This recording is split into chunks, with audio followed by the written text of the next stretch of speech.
जरा सोचकर देखिए, किसी थाने में अगर 11 पुलिस वाले हों और 11 के 11 पुलिस वालों को जलाकर हमेशा हमेशा के लिए खत्म कर दिया जाए तो कितनी बड़ी घटना होगी।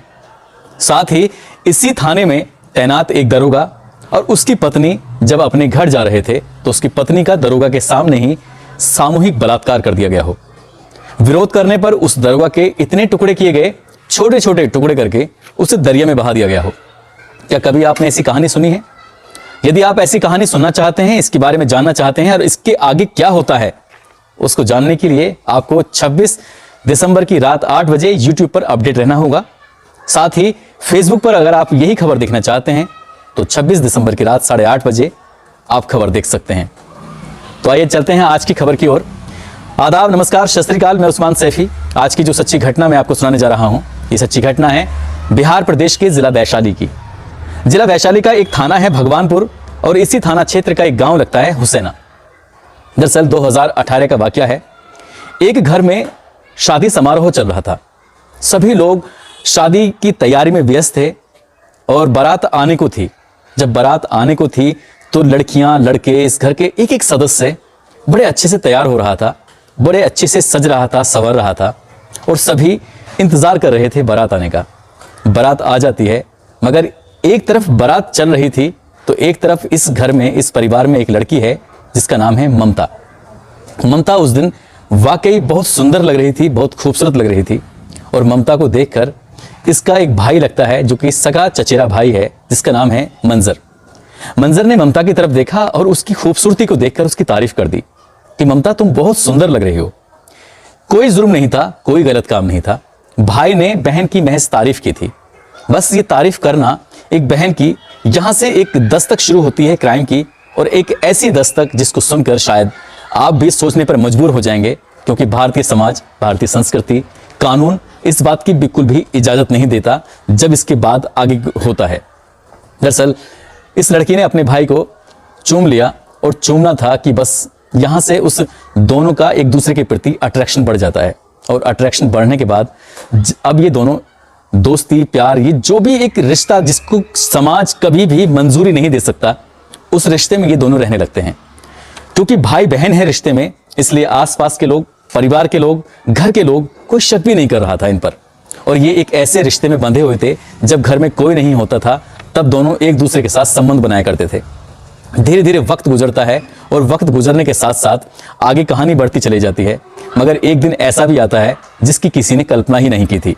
दरअसल ये करीब बात है दिसंबर के प्रथम सप्ताह की और अचानक ही इस लड़की यानी कि ममता की तबीयत खराब हो जाती है। इतनी तबीयत खराब होती है कि घर वाले उसको लेकर बहुत ज्यादा चिंतित थे, परेशान थे कि आखिरकार इस हुआ तो क्या हुआ है। उसकी माँ ने उसको बड़े प्यार से पूछा, बेटा तुम्हें क्या तकलीफ हो रही है? तो उसने कहा, मुझे उल्टियां आ रही हैं, मेरे पेट में दर्द हो रहा है। क्योंकि देर रात का मामला था, इंतजार किया जाता है दिन निकलने का, मगर दिन भी नहीं निकलने दिया गया क्योंकि तकलीफ लगातार बढ़ती चली जा रही थी। उस लड़की को पास में ही एक डॉक्टर है और डॉक्टर को जब दिखाया जाता है तो डॉक्टर साहब कहते हैं कि इसका इलाज मेरे पास नहीं है, इसको किसी महिला डॉक्टर के पास ले जाया जाए तो शायद ये ठीक हो सकती है। डॉक्टर ने प्राथमिक उपचार के साथ उसको कुछ ऐसी दवाइयां दी थी जिसको कुछ देर के लिए राहत मिल जाती है, मगर दिन निकलता है वही समस्या दोबारा शुरू हो जाती है और उस लड़की को गांव से शहर लेके जाया जाता है। और जब महिला डॉक्टर के सामने उस लड़की को बैठाया जाता है तो डॉक्टर जो कहती है, उसकी माँ के पैरों तले जमीन खिसक जाती है। खिसकने वाली बात थी क्योंकि ये लड़की लगभग 3.5 महीने की गर्भवती जो थी। अब जैसे ही इसकी माँ को ये बात की जानकारी होती है कि उसकी बेटी 3.5 महीने की गर्भवती है, तो ये अपने आप में शॉकिंग वाली बात थी, अपने आप में परेशान करने वाली बात थी, क्योंकि इस लड़की की अभी शादी नहीं हुई थी। इसकी माँ इसके सामने रोती है, गिड़गिड़ाती है, पूछती है, बेटा ये क्या है, ये सब क्यों हुआ, कैसे हुआ? माँ के बहुत सारे सवाल थे, जवाब एक भी नहीं था। माँ दवा दिला के उसको घर तो ले आती है और घर लाने के बाद उस लड़की के पिता से कहती है कि तुम्हारी बेटी ने हमारी नाक कटवा दी है। पिता, भाई, जितने भी घर परिवार के सदस्य हैं, सभी इससे बारी बारी से एक ही बात पूछते हैं, एक ही सवाल पूछते हैं कि आखिरकार ये सब कैसे हुआ। जब लगातार बार बार उससे पूछा जा रहा है तो उस लड़की ने रोना धोना शुरू कर दिया। रोते धोते उसने वो पहले दिन की कहानी, शादी समारोह से लेकर और आज तक उनके बीच में जितनी बार भी संबंध बने थे, जितनी बार भी बातें होती थी, जो भी होता था, वो सब पता चलता चला गया। और जैसे ही ये पता चलता है तो नाम आता है मंजर का, जो कि इसका सगा तहेरा भाई है। और तहेरा भाई, चचेरा भाई, ये रिश्तों, ये खून के ही तो रिश्ते होते हैं। हमारा समाज हमारा देश इस बात की इजाजत नहीं देता है जो काम जो रिश्ते में वो बंधे हुए थे।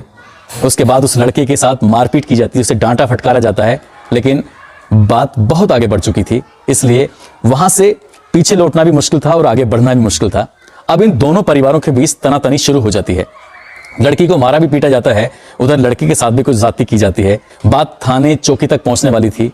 गांव के समाज के लोग बैठते हैं, पंचायत आयोजित की जाती है और पंचायत आयोजित होने के बाद कई तरह के फैसले भी लेने की कोशिश की जाती है, मगर कोई रास्ता दूर दूर तक नजर नहीं आ रहा था, क्योंकि दोनों रिश्ते में जो भाई बहन थे, इसलिए ऐसे रिश्तों को हमारा समाज बिल्कुल भी इजाजत नहीं देता।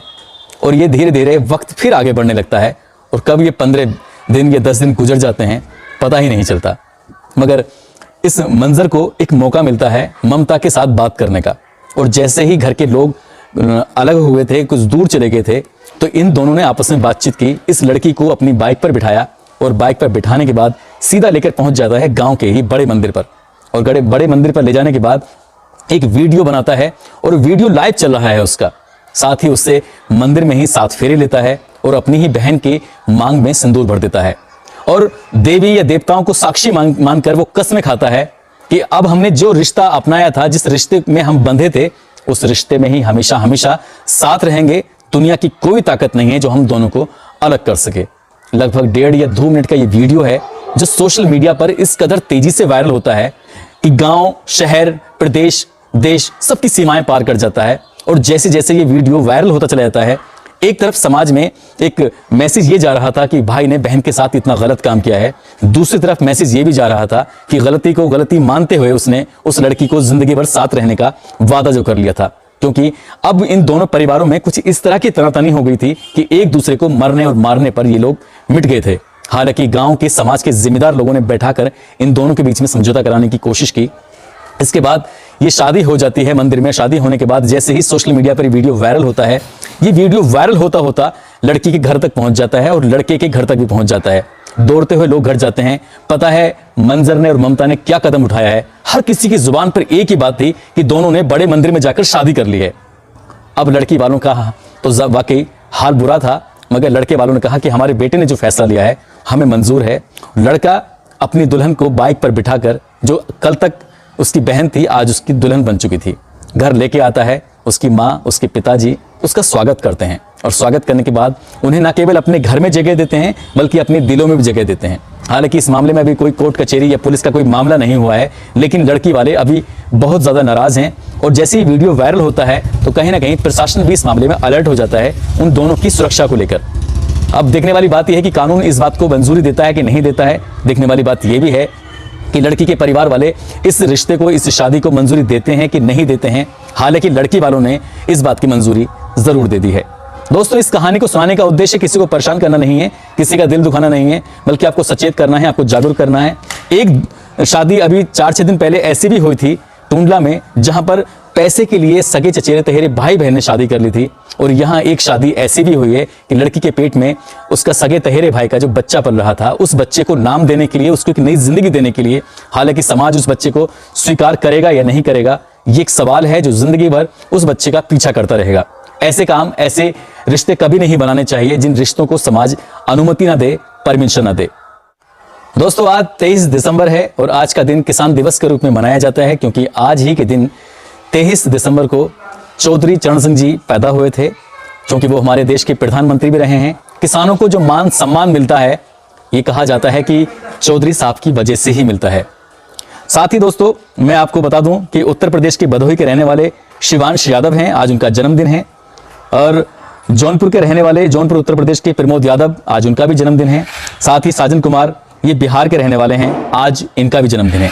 इन सभी को जन्मदिन की हार्दिक शुभकामनाएं। साथ ही मैं रविवार के दिन यानी कि 26 दिसंबर को लाइव आऊंगा और जितने भी लोगों ने अपने नाम लिखे हैं कमेंट के अंदर, सभी के नाम लूंगा।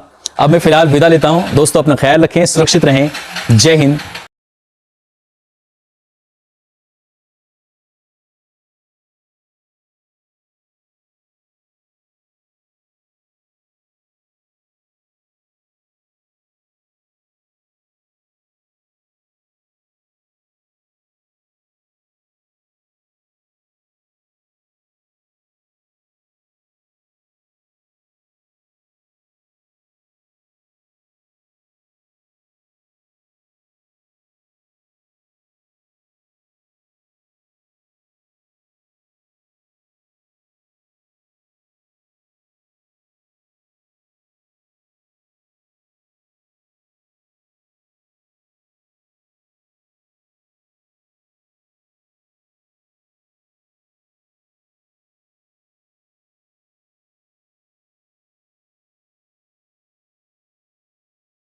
जय भारत।